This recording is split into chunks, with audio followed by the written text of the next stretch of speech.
आज का ये जो हमारा वीडियो होने वाला है यानी कि हमारा अनफिल्टर टॉक का फर्स्ट एपिसोड, जिसके अंदर हम एक इंसिडेंट के बारे में बात करेंगे। बट ये जो वीडियो होने वाला है ये ना तो कोई क्राइम पेट्रोल का कोई एपिसोड होने वाला है और ना ही कोई सावधान इंडिया की कहानी। बट आज के इस वीडियो में हम जानने की कोशिश करेंगे इस इंसिडेंट में छुपी हुई पॉसिबिलिटीज़ के बारे में कि क्या क्या पॉसिबिलिटीज़ इसमें छुपी हुई है, क्या लोग ध्यान नहीं देते, जो इतना इम्पैक्टफुल है जिसकी कोई हद नहीं है।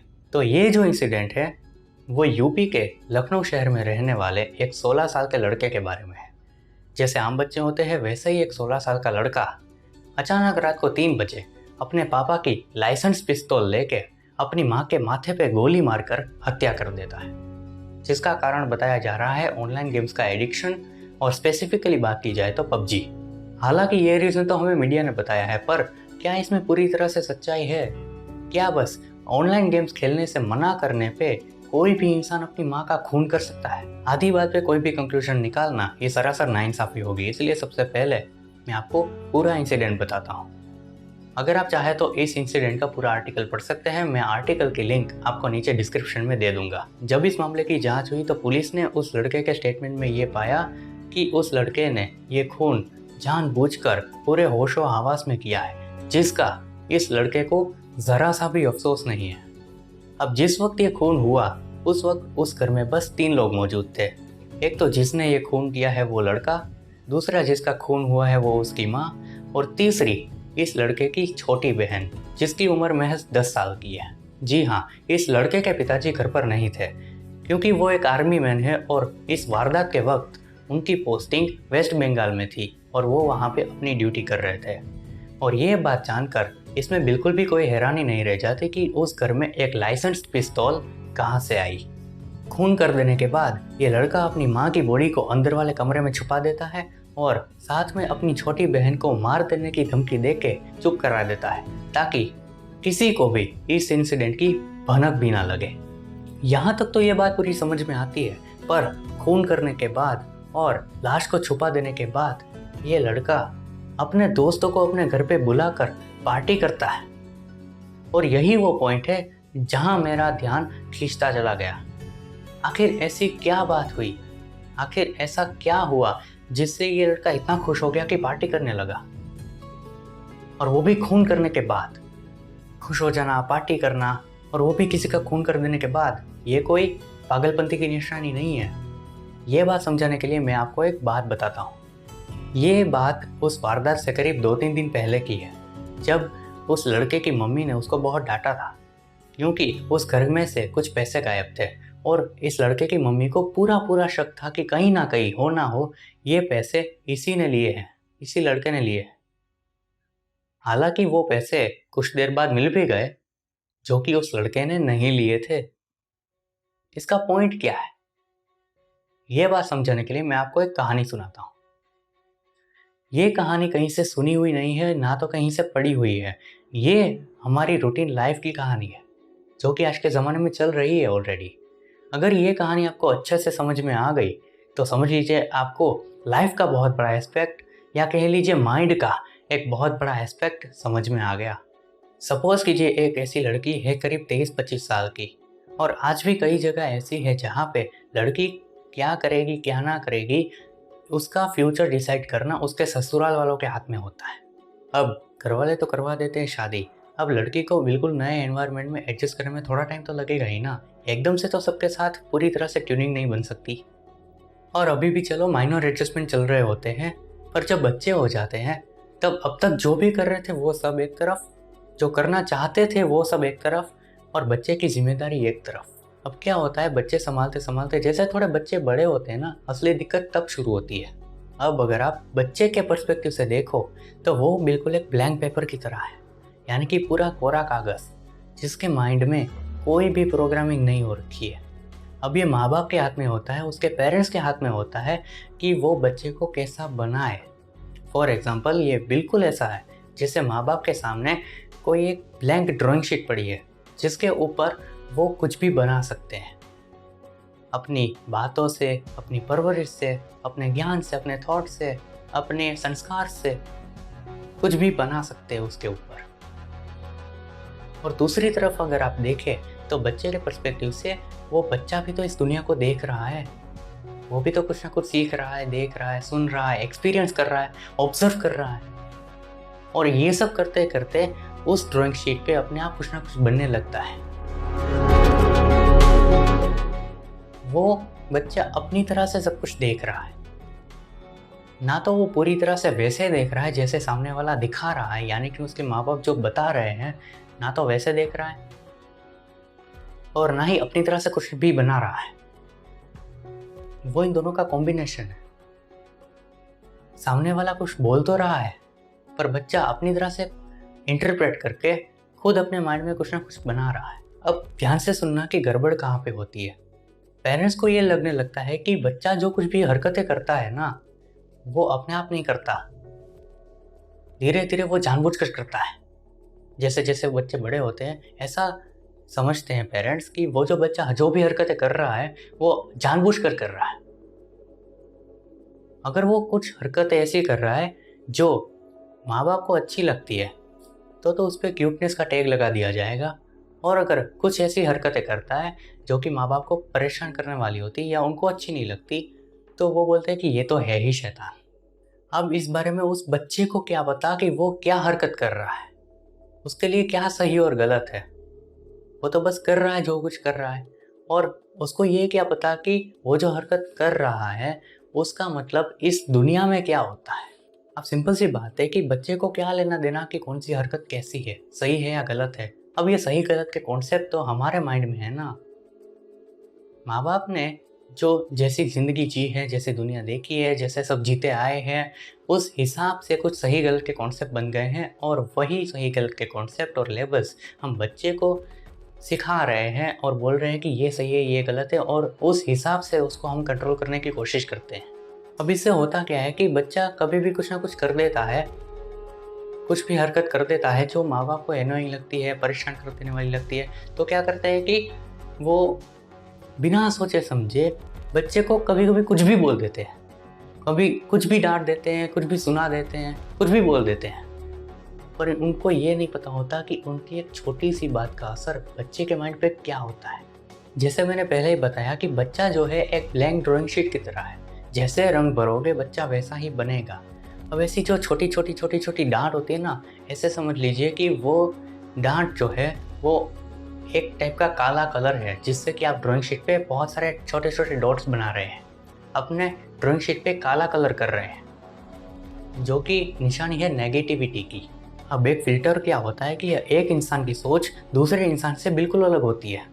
यहाँ पे प्रॉब्लम क्या है कि एक इंसान कुछ कहता है कि फॉर एग्जांपल कि वो कहता है कि स्पोर्ट्स बहुत अच्छा होता है, खेलना चाहिए, एक्टिव रहना चाहिए, ये करना चाहिए, वो करना चाहिए। दूसरा इंसान ये कहता है कि इस सब में पढ़ा क्या है, इससे अच्छा अपना काम करो, ऐशो आराम से जियो, और अगर करियर की बात है तो फिर पढ़ाई वढ़ाई करो, स्पोर्ट्स वोर्ट्स में रखा क्या है, इंजीनियर बन जाओगे अच्छी पढ़ाई कर ली तो देख रहे हो। पॉइंट ये है कि ड्राइंग शीट तो हमारे सामने पूरी खाली पड़ी है, उसके ऊपर दुनिया के अच्छे से अच्छे रंग भरे जा सकते हैं, अच्छे से अच्छा आर्ट डिजाइन किया जा सकता है। पर अच्छा आर्ट क्या होता है, अच्छी ड्राइंग क्या होती है, किस तरह से अच्छी ड्राइंग बनाई जा सकती है, इस चीज का किसी को आइडिया ही नहीं है। और ऊपर से एक और लेयर भी तो है कि माँ बाप के पास कलर्स भी तो लिमिटेड है। कुछ माँ बाप के पास कुछ कलर्स है, कुछ माँ बाप के पास कुछ कलर्स है। मतलब क्या, कलर्स का मतलब क्या कि उनकी सोच, जिस तरह से वो सोचते हैं। अब कहने को तो हर कोई यही कहता है ना कि मैं ही सही हूँ, मेरी बात ही सही है, मैंने जो एक्सपीरियंस किया वही सच है, बाकी सब झूठ है। एनी हाउ, तो बात ये है कि माँ बाप जो है वो अपने बच्चे को तो डांट लेते हैं, कुछ भी बोल देते हैं, सुना देते हैं, पर उनको ये नहीं पता होता कि अनजाने में उन्होंने उस ड्राइंग शीट पे काला कलर करना शुरू कर दिया है। अगर आप किसी वैलिड बात पे डांट भी रहे हो, सुना भी रहे हो, तो भी समझ में आता है। इससे होता क्या है कि ड्राइंग के पर्सपेक्टिव से आप अगर सोचे कि होता क्या है कि एक बार अगर आपने डांट लिया तो बच्चे के माइंड में यानी कि ड्राइंग शीट पे काला कलर तो हो गया, बट उसके बाद आप समझा रहे हो कि ये काला कलर नहीं है। मैंने क्यों डांटा? क्योंकि मिट्टी खाना गलत है, मिट्टी को छोड़ो, इससे सेहत खराब होती है। तो वही काला कलर लाल या पीला या फिर अच्छी एक ड्राइंग में सफ़ेद कलर बन के ड्राइंग अच्छी बन जाएगी। पर ये हम करते नहीं हैं। ज़्यादातर माँ बाप क्या करते हैं, छोड़ो उसको, ये करो वो करो, ऐसे करके डांट के छोड़ देते। इसलिए सारी गड़बड़ होती है। और यहाँ पे ड्राइंग शीट का मतलब होता है बच्चे का माइंड। अब उस माइंड पे कौन सी बात जा रही है, बच्चा जो अपनी कौन सी बात का क्या मतलब निकाल रहा है, उसके ऊपर कौन सी ड्राइंग बन रही है, इसका किसी को कोई आइडिया ही नहीं होता और इस पे कोई ध्यान भी नहीं देता है। आपने कहीं देखी ऐसी बातें होती हुई जैसी मैं अभी कर रहा हूँ, माइंड के बारे में, बच्चों के बारे में, क्या होता है क्या नहीं होता है? क्योंकि आज तक हमने ऐसी बातें कहीं सुनी ही नहीं है, कहीं ध्यान ही नहीं दिया हमने कि आखिर ऐसी भी कोई चीज़ हो सकती है। अब आप तो बच्चे को डांट के अपनी इरिटेशन ख़त्म कर लेते हो, अपनी परेशानी ख़त्म कर देते हो, पर आपकी एक छोटी सी बात, भले ही वो असल में ही छोटी क्यों ना हो, आपके पर्सपेक्टिव से, पूरी दुनिया के पर्सपेक्टिव से छोटी क्यों ना हो, पर उस बच्चे के लिए वो बात बड़ी हो सकती है। क्योंकि वो छोटी बात अगर उसके दिमाग में जाके बैठ गई ना छोटी उम्र में, तो आगे जाके वो बड़ी नफरत बन सकती है। और अगर ऐसी छोटी छोटी बातें बार बार होती रहती है ना, तब तो मान लो कि आपकी दुनिया उजड़ गई, और स्पेशली बच्चे की दुनिया तो उजड़ ही गई। क्योंकि ये बात हमारे लिए छोटी है, आपके लिए छोटी है, हर किसी के लिए, पूरी दुनिया के लिए छोटी बात है, पर अगर उसके दिमाग में ये बात बैठ गई ना, छोटी सी भी बात, तो वो बात बहुत बड़ी हो सकती है उसके लिए। और इस चीज़ को साइकोलॉजी की भाषा में अगर मैं कहूँ तो इसको ट्रॉमा कहते हैं। ये बहुत बड़ा ट्रॉमा बन सकता है उस बच्चे के लिए। अब ऐसी बातें अगर बार बार होने लगे तो बच्चे तो कुछ कहते नहीं माँ बाप को, वो क्या कहेंगे, उनमें इतनी हिम्मत थोड़ी रहती है। एक तो माँ बाप डांट के वैसे ही बच्चे को शांत करा देते हैं, चुप करा देते हैं, डरा देते हैं, बच्चा क्या कहेगा उनसे। पर होता क्या है कि ऐसी छोटी छोटी बातें उसके दिमाग में जैसे बैठने लग जाती हैं तो नफरत बढ़ने लगती है। और ये नफरत कब बहुत बड़ी बन जाए ना, ये कोई कह नहीं सकता, कोई भी नहीं कह सकता। तो पॉइंट ये है कि कुछ टाइम बाद जब ऐसी बातें होने लगेगी उसके माइंड में, जब बड़ी हो जाएगी, नफरत पैदा हो जाएगी, तब वो चाहने लगेगा कि काश ऐसे माँ बाप मेरे ना होते। क्योंकि आज तक उसको किसी ने समझा ही नहीं, सबने अपनी अपनी तरह से उस बच्चे को बनाना चाहा, पर उस बच्चे को किसी ने समझा कि उस ड्राइंग शीट पे असल में ड्राइंग बन क्या रही है। वो माँ बाप जो है वो अपनी तरह से लाल कलर डाल रहे हैं, पीला कलर डाल रहे हैं, पर अनजाने में वो लाल कलर, पीला कलर सब मिलके काला कलर बन जा रहा है।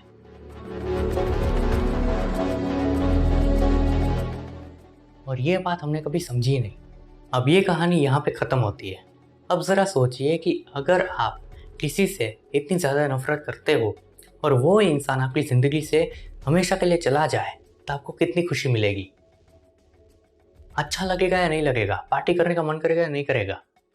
फॉर एग्ज़ाम्पल, मान लीजिए कि कोई एक प्लेन है जिसमें अचानक कोई आतंकवादी आके घुस जाता है, 5 दिन से 10 दिन से हाईजैक कर रखा है प्लेन को, और फाइनली जब वो आतंकवादी जाएगा, मर जाएगा, पुलिस पकड़ लेगी, कुछ भी होगा, फाइनली उससे जब छुटकारा मिल जाएगा उस आतंकवादी से, तो पैसेंजर्स को खुशी मिलेगी या नहीं मिलेगी, वो सब पार्टी करेंगे या नहीं करेंगे। क्योंकि जिसने सबको परेशान कर रखा था वो फाइनली चला गया। अब मैं ये नहीं कह रहा कि उस लड़के ने जिसने अपनी माँ का खून किया है उसके बाद पार्टी की है, उसके पीछे का यही रीज़न है कि उसको अपनी माँ से छुटकारा मिल गया। क्योंकि इस बारे में हमारे पास कोई डेटा है ही नहीं ना लीगली, और वैलिडेट डेटा, फैक्ट्स हमारे पास है ही नहीं। क्योंकि इस बारे में किसी ने भी ध्यान ही नहीं दिया है, मीडिया ने ये बात हम तक पहुंचाई नहीं है, इस बारे में जांच हुई ही नहीं है। सबसे बड़ी दिक्कत ही तो यही है कि इस ऐसे इम्पोर्टेंट पॉइंट पे कोई ध्यान देता ही नहीं है। पर ये एक हिडन पॉसिबिलिटी है जो मैंने आपको बताई, जिसके ऊपर पूरी दुनिया में कोई ध्यान ही नहीं देता कि ऐसा भी कुछ हो सकता है। अब बात कर लेते हैं मेन रीज़न की, जो कि मीडिया और पुलिस ने हमें दिया है, जो कि है ऑनलाइन गेम्स का एडिक्शन, और स्पेसिफिकली पबजी। पुलिस रिपोर्ट के हिसाब से और इस लड़के के पिताजी ने जो स्टेटमेंट दिया है उस हिसाब से इस लड़के को ऑनलाइन गेम्स खेलने की बहुत बुरी तरह से आदत थी। अब इस ऑनलाइन गेम्स की आदत को छुड़ाने के लिए इसके पापा ने वारदात से करीब 15 से 20 दिन पहले ही इस लड़के को नया क्रिकेट का किट ला के दिया था, जिससे कम से कम वो ऑफलाइन गेम्स तो खेले। अब चलिए इस पॉइंट को भी समझ लेते हैं कि आखिर बच्चों में स्पेशली मोबाइल एडिक्शन आता कहाँ से है। नो डाउट इसमें सोशल मीडिया का बहुत बड़ा हाथ तो है ही, बट आज के ज़माने में इस चीज़ की शुरुआत कैसे होती है। तो अभी वो कहानी याद कीजिए जो मैंने अभी अभी आपको सुनाई थी। वो पॉइंट जहाँ पे बच्चा कुछ ना कुछ हरकतें करता रहता है और जिससे माँ बाप को थोड़ी इरिटेशन होती है, परेशानी होती है, और वो ये सोचते हैं कि बच्चा हमें बहुत परेशान कर रहा है, हमें अपना काम नहीं करने दे रहा है। और इस चीज़ को टालने के लिए पेरेंट्स जो है दुनिया की सबसे बड़ी गलती करते हैं, स्पेशली आज के ज़माने में। वो क्या करते हैं कि बच्चों को एंटरटेनिंग कोई वीडियो चला के या फिर वीडियो गेम्स खेलने के लिए उनके हाथ में मोबाइल दे देते हैं, और वो ये सोचते हैं कि अगर मोबाइल में ध्यान रहेगा तो बच्चा हमें परेशान नहीं करेगा, हम अपना काम शांति से कर पाएंगे। और यही वो पॉइंट है जहाँ पे बच्चों की ज़िंदगी ख़त्म होने की शुरुआत होती है। जहाँ आपने मोबाइल को अपने बच्चे के हाथ में दिया, उस मोबाइल के अंदर बड़े बड़े शैतान बैठे हैं, यूट्यूब बैठा है, सोशल मीडिया बैठा है आपके बच्चे के माइंड को कंट्रोल करने के लिए। अच्छी अच्छी चीज़ें दिखा के, अट्रैक्टिव चीज़ें दिखा के आपके बच्चे के माइंड को, उसकी अटेंशन को 24 घंटे अपने पास घेरे रखने के लिए तैयार बैठे हैं ये सब लोग। और फिर ये मोबाइल में बैठे शैतान आपके बच्चे को पूरी तरह से अपने वश में कर लेते हैं। अब अगर आपको और जानना है कि मोबाइल की वजह से हमारी ज़िंदगी किस तरह से अफेक्ट हो रही है, कितनी बुरी तरह से हमारी ज़िंदगी इसके कंट्रोल में है, तो आप नेटफ्लिक्स पे अवेलेबल एक डॉक्यूमेंट्री फिल्म है वो देख सकते हैं जिसका नाम है द सोशल डिलेमा। और अगर आप और जानना चाहते हैं कि किस तरह से और ज़्यादा ये इफ़ेक्टिव है और इससे किस तरह से बचा जा सकता है, तो आप एक यूट्यूब पे फ्रीली अवेलेबल वेब सीरीज़ है उसको भी देख सकते हैं जिसका नाम है कॉट इन द वेब। तो इस अनफिल्टर्ड टॉक का मेन पर्पज़ ये नहीं था कि हमें उस 16 साल के लड़के की कहानी का कोई कंक्लूजन निकालना है कि उसके इंसिडेंट में ये हुआ, उसको ये करना चाहिए था, उसको ये नहीं करना चाहिए था, ऐसा नहीं करना चाहिए, ऐसा ही करना चाहिए, नहीं। बल्कि हमारा ये मोटिव था कि इस इंसिडेंट की हेल्प से हम इसमें छुपी पॉसिबिलिटीज़ को निकाल के कुछ ऐसा एक्सप्लोर कर सके जिसकी वजह से हमारी जो सोच है वो रियलिटी के बेस पे आ सके। Thank you so much. और हमेशा एक बात ज़रूर याद रखना कि आप इस दुनिया में सबसे ज़्यादा यूनिक इंसान हो और आपको इस दुनिया की सारी खुशियाँ पाने का पूरा हक है।